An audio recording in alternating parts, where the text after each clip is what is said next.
E os artilheiros apareceram: gol de Luciano, gol de Caleri. Quem conta tudo pra gente é ele, Eduardo Afonso. Olá, Johnny, como é que você tá, meu amigo? Tudo bem? Grande abraço a você, grande abraço ao Elton Serra e ao fã de esportes que acompanha esta edição do Sport Center. Aqui no Canindé, para mais de 13 mil torcedores que enfrentaram uma grande chuva, principalmente nos 45 minutos iniciais. O São Paulo derrotou a Chape por 2-0 e com a derrota do Palmeiras no Rio de Janeiro para o Vasco de virada, se tornou líder isolado do Campeonato Brasileiro com 13 pontos ganhos. São 4 vitórias e um empate na competição.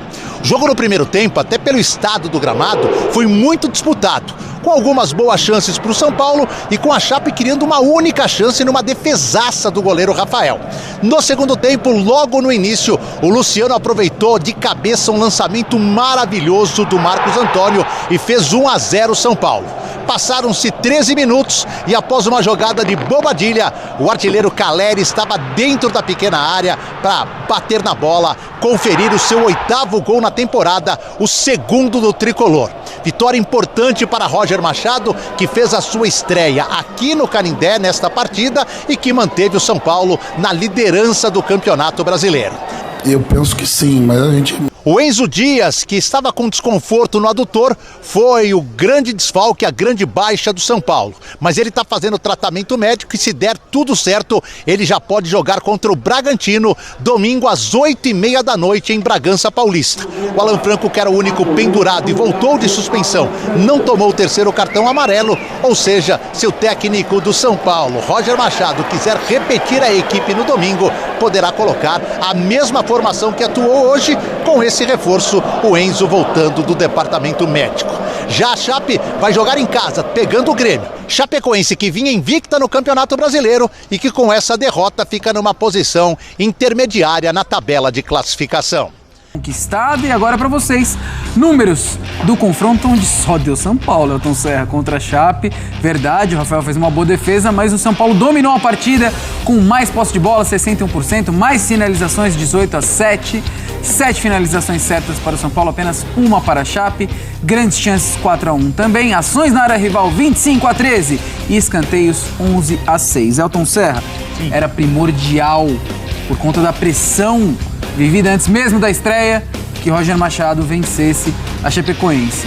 A partida contou ainda com um gramado ruim, um tempo muito ruim em São Paulo também, tudo muito molhado, mas o São Paulo não se apoiou nos problemas e fez uma belíssima partida contra a Chape, né? Sim, você vai me perguntar se já tem dedo... Já tem a cara? Já tem a cara do homem? Não, tô brincando. Não, vai dizer que tem um... Talvez tem um pouquinho? Tem a cara, sei lá, tem uma ponta no nariz ali. É, você acha? É porque, primeiro, tem essa questão da formação tática, porque o Crespo algumas vezes usou o time com 3 zagueiros, né? Chegou a ensaiar, voltar à linha de 4 e oscilava muito com relação a isso. O Roger coloca um 4-4-2, né? Porque se a gente for pensar que o Lucas é um meia ali armador num losango, ele acabou jogando mais recuado e o Luciano e o Caleri na frente. Então é uma formação diferente. Você trouxe bem, né? Um campo pesado, um time que precisava do resultado. Tudo isso contribuiu para deixar o jogo um pouco mais tenso. Mas o São Paulo soube lidar muito bem com isso.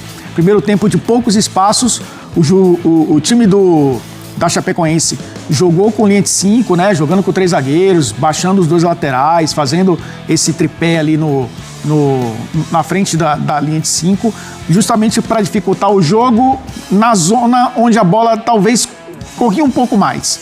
E aí o São Paulo conseguiu driblar essas dificuldades e decidiu com os seus 2 principais jogadores, ou 2 dos seus principais jogadores. É interessante, né? Porque além do campo pesado e tudo, jogou fora de casa, quer dizer, jogou como mandante, mas jogou fora do Morumbi. Isso pesa bastante também. O Corinthians jogou fora de casa contra o Bahia, fora de casa, né? Em São Paulo. Exatamente, em São Paulo ele acabou perdendo. O Palmeiras tem jogado na Arena Barueri, que por mais que seja a sua segunda casa, não é o Allianz. Então tem essas dificuldades com relação às equipes da capital nesse início de campeonato. Então o São Paulo conquista um bom resultado como mandante contra um candidato ao rebaixamento. E é líder do campeonato, né? O São Paulo nesse momento é o melhor time da competição. Uma competição de pontos corridos, você começar bem como o São Paulo tem começado é importante. E foi importante para o Roger Machado também. Revisitou o campo de um time onde ele há 30 anos conquistou um título brasileiro. Não foi nesse estádio. Foi justamente no estádio onde ele agora é mandante, o Morumbi. Quando o Grêmio venceu a Porto. mas eu quero falar aqui com você sobre Marcos Antônio. Completando 70 partidas hoje pelo Tricolor, o que o Motorzinho, né, o apelido que ele recebeu pela torcida, vem jogando é um absurdo, e ouso dizer, Ayrton Serra, que não é nem apenas um motorzinho, ele às vezes é o cérebro também, criando e dando assistências, jogo excelente, mas muito difícil, né, por conta da concorrência, estar na Copa do Mundo, mas a gente já conversou sobre isso, né, mesmo tendo 26 anos, né, 26 anos de idade, 26. Certamente é um jogador que pode estar no próximo ciclo de Copa do Mundo, e no São Paulo, com o Roger Machado, que gosta de meio-campistas técnicos, ele vai ter muito espaço, e a possibilidade de crescimento, que já era uma realidade, não era possibilidade, se torna muito maior por conta de um treinador que gosta da posse da bola, que gosta que seus meio-campistas participem no jogo, e o Marcos Antônio tem esse potencial e tem essa capacidade. Eu citei aqui os artilheiros, vamos falar especificamente de Jonathan Calleri, porque ele lembra de onde ele veio, como ele começou, e isso remete a uma força interior no Jonathan Calleri para ele fazer mais uma boa partida pelo Tricolor. Ele é um cara raçudo e é um cara determinante para esse São Paulo. Lembramos, inclusive, que em 2025, enquanto esteve fora, São Paulo sofreu muito no ataque. Agora com ele, com o Luciano, com o Lucas, Marcos Antônio, líder, Ayrton Serra, será, quero saber de você, que o Crespo também não exagerava um pouco no discurso de 45 pontos? Dá para pensar um pouco? Não, título, quem sabe? Não estou nem falando em título, mas pensar um pouco maior? Sim, assim, começou a temporada com o São Paulo nebuloso. Sim. O São Paulo que a gente não sabia nem se classificaria para o mata-mata de Campeonato Paulista. Né? É lógico que pensar dessa forma não seria nenhum absurdo, porque o extracampo interfere no campo. O campo onde termina o jogo, não onde começa. E eu acho que nesse caso era muito natural pensar dessa forma. Mas partindo do ponto que 45 pontos seria o primeiro objetivo, não que era o único objetivo. O São Paulo tinha que partir para os 45 para se manter na Série A com uma certa tranquilidade. Claro que 45 pontos na última rodada é brigar contra a tabela e no desespero. Mas seria o primeiro passo. Mas era um São Paulo que a gente colocava que lutaria contra o rebaixamento, não que seria rebaixado. Sim. Eu acho que é surpreendente o começo de campeonato. Não é uma coisa que eu esperava. Eu acho que poucos esperavam. Talvez o torcedor do São Paulo mais otimista, sim. Mas eu acho que isso passava muito mais por não pela questão técnica do time, não pela qualidade do elenco, mas sim pelo que era o entorno do São Paulo. E a chegada do Rafinha foi surpreendente. A questão dele, depois da chegada dele, o time conseguiu melhorar em campo.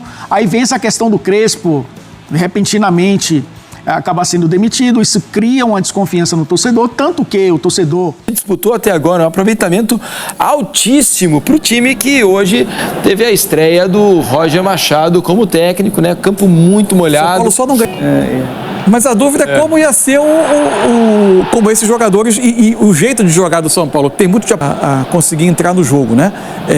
Parecia que no primeiro tempo o campo também estava mais difícil. Lógico que depois mas deu uma diminuída na chuva, né? O primeiro tempo parece que estava espirrando mais. Ela parava mais, né? Inclusive, assim, ela diminuía a velocidade com mais frequência. Porque aí mostra também a diferença Agora, desse momento do... Olha ali, aí pegou num... Fora que assim, né, tá bom de ver esse trio de meio campo do São Paulo, né?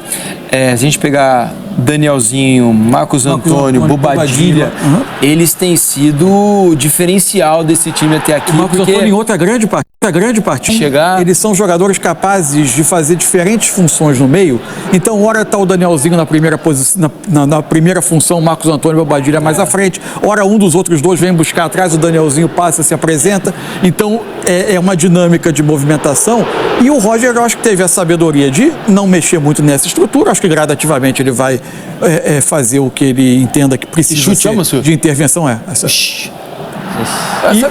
E assim, o São Paulo também, e o jogo também o São Paulo teve a seu favor o fato de conseguir fazer o primeiro gol rápido no segundo tempo, e a construção do segundo gol também é muito bonita.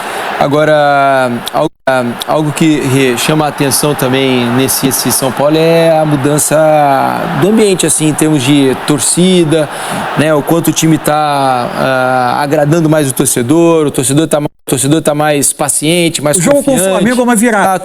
A estreia do Campeonato Brasileiro com o Morumbi vazio. Isso. Vazio, pouca gente, porque Além do jogo, foi depois do impeachment. Saiu, diminuiu, pelo menos o Vaza. Lógico que saiu alguma coisa ainda da filha, do presidente atual. Em algumas coisas ainda, beleza, respingaram. Mas parece que o ambiente do São Paulo, ele deu, sim, uma baixada, que os resultados eles vieram para ajudar, resultado com produtividade. Então, sabe que eu estava pensando no negócio que a respeito dos homens de meio campo, você falou que eles fazem várias funções, é curioso, né? Porque normalmente no meio campo tem um 5, né? Um cara que faz mais do 8 e o outro um 10. Mais quadrado. Isso, os três aqui do meio campo de São Paulo, para mim são 3-8. Isso. 5, não tem um 10, mas eles fazem bem, 3-8. e eles fazem isso também bem sem bola. É do entendimento. Então a gente pode... tem um espaço lá, eu vou lá, eu não preciso esperar o Felipe ir lá. E aí eles se entendem, eles compreendem isso muito bem e o jogo aí acaba fluindo natural. Na maioria dos momentos você tem o Danielzinho por trás. Pensa no que era o Danielzinho do Mirassol, por exemplo. Verdade. Jogador com muita liberdade de mas chegada. nesse ponto, sabe o que eu fico pensando agora? Acho que vocês até falaram ontem. Com a chegada do Roger, imagina se o Roger não ia querer ter um Alisson e um Ferrarese junto com ele. E acabou saindo, né? Porque o Alisson, ele tem essa mesma característica de dinamismo, de jogar, né? De flutuar. Então, em algum momento no ano, você vai precisar. Isso, substituir um desses jogadores. Isso daí. E ele ficou um cara descartado, assim, né? Pelo o Pablo Maia, né? Que ficou. E mais um 5. Luiz Gustavo foi embora. Vamos ouvir, então, o estreante da noite, Roger Machado, falou depois dessa estreia com vitória. Liderança, né? 3 pontos à frente, Paulo e Fluminense. O Roger fala e a gente mostra aqui no Troca. O primeiro tempo foi um primeiro tempo mais truncado, excepcionalmente, em função, né, infelizmente, da qualidade do gramado por ter chovido muito, né, não permitir que a gente conseguisse acelerar muito o passe, mas sobretudo, né, porque como jogando com o Losango no meio, 2 atacantes, 6 jogadores dentro do campo de ataque nos meios corredores e corredor central. Né, mas para que eu conseguisse utilizar eles com maior fluidez, o que aconteceu no segundo, eu preciso induzir o adversário à busca de amplitude. Então, o que eu pedi no intervalo e que destrancou de uma certa forma que o adversário se abrisse foi fazer mais busca de terceiro médios. Quando não desce para os médios, né, a gente usar um dos atacantes como suporte para fazer essa bola parar no lado do campo, vindo dos laterais. A gente no primeiro tempo usou o passe dos zagueiros para os médios e não abrimos com agilidade, né, o passe para os laterais e por consequência não conseguia abrir o meio para um retorno. No segundo tempo foi o melhor. No segundo tempo eu vi muita coisa do jogo de referência, como que foi o jogo contra o Grêmio. O primeiro tempo, como eu disse, mais truncado, mas ainda conseguimos criar, né, que nos permitia ter esse primeiro tempo com o placar pelo menos de 1-0. Mas penso que foi um bom jogo. Nos 2 dias de treino, né, eu foquei muito, né, em alguns ajustes, sobretudo porque nós íamos jogar com uma formação com 3 zagueiros, né, e não precisava de alguns ajustes, né, sobretudo no posicionamento do Bobadilha, né, que de um lado eu fiz a opção para que ele marcasse a amplitude do ala, o ala esquerdo um pouco mais baixo, que daria tempo para ele chegar. Inclusive, algumas das correções foi justamente isso, né, no intervalo, porque quando vazassem de um lado para o outro, como eles têm a amplitude muito larga no campo, para que o Lucas não saísse da linha expondo os nossos zagueiros, né, para que ele preservasse a linha, que nós íamos pegar o adversário um pouquinho mais baixo, mas iríamos pegar mais organizados defendendo a área. Agora, com a reação do torcedor, né, eu acho que foi rápido. A minha geração, né, eu não consegui jogar no São Paulo, né, laterais esquerdos, né, mas hoje poder ter o nome gritado pela torcida do São Paulo, isso me deixa muito feliz, né, mas eu preciso manter, né, essa busca da conquista do torcedor sempre, diariamente, com bastante trabalho. Tá aí Roger Machado falando sobre essa estreia. Algumas coisas diferentes aconteceram no Canindé hoje. Por exemplo, a gente mostra aí os refletores, né? Uma torre no momento da pausa para hidratação, embora tivesse água à beça, lá houve a pausa para hidratação. E fala para o auxiliar, no português do Palmeiras, que era exatamente O que está acontecendo nos bastidores do São Paulo Futebol Clube começa a chamar cada vez mais atenção, e desta vez o motivo vem diretamente de Cotia. Um dos nomes mais promissores das categorias de base do clube passou a ser observado por gigantes do futebol europeu, algo que reforça mais uma vez a força da formação tricolor. O meia Gustavo Zabarelli, de apenas 17 anos, é hoje um dos principais destaques do Sub-17 do São Paulo. O jovem talento vem evoluindo rapidamente e já aparece no radar de clubes tradicionais da Europa. Observadores de equipes como FC Porto, FC Barcelona, Inter de Milão e AC Milan têm acompanhado de perto o desenvolvimento do atleta formado em Cotia. Esse tipo de monitoramento não acontece por acaso. Dentro do clubes, Zabarelli é tratado como uma das promessas mais interessantes reveladas recentemente pela base são paulina. Sua visão de jogo, qualidade técnica e inteligência em campo chamam a atenção desde as primeiras categorias, o que fez com que rapidamente passasse a ser observado também fora do Brasil. Além do interesse de clubes europeus, outro movimento importante começou a acontecer nos bastidores da carreira do jogador. A própria Federação Italiana de Futebol passou a acompanhar a situação do meia. O staff de Zabarelli esteve recentemente na Itália para iniciar o processo de obtenção do passaporte italiano. Caso a documentação seja concluída, o jovem poderia se tornar elegível para defender a seleção italiana nas categorias de base no futuro, abrindo ainda mais portas para sua trajetória internacional. A história do meia com São Paulo começou muito cedo.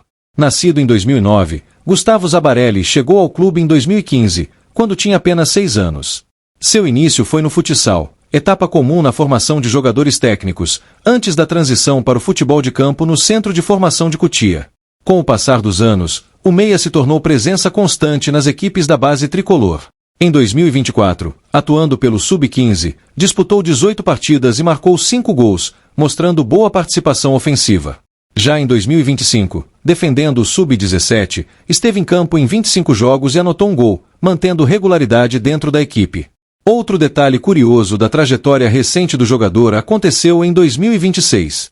Zabarelli chegou a ser convocado para disputar a tradicional Copa São Paulo de Futebol Júnior, mas acabou não sendo utilizado. Isso ocorreu porque o meia estava defendendo São Paulo em um torneio Sub-17 realizado na Alemanha no mesmo período. Tudo isso mostra que o jovem já começa a construir um caminho promissor dentro do clube. E quando os gigantes da Europa passam a observar um talento formado em Cotia, a torcida do São Paulo sabe muito bem o que isso significa, mais um possível craque surgindo. Agora eu quero saber a opinião da torcida tricolor. Torcedor do São Paulo, comenta aqui. Você acha que Gustavo Zabarelli pode ser o próximo grande talento revelado em Cotia? Será que ele merece uma chance no profissional nos próximos anos? E se a Europa vier forte, o clube deveria segurar ou negociar? Deixe seu comentário mostrando sua paixão pelo São Paulo. Vamos ver a força da torcida tricolor nos comentários. E se você ama acompanhar as joias da base do clube, não esqueça de curtir o vídeo e se inscrever no canal para não perder nenhuma novidade do São Paulo.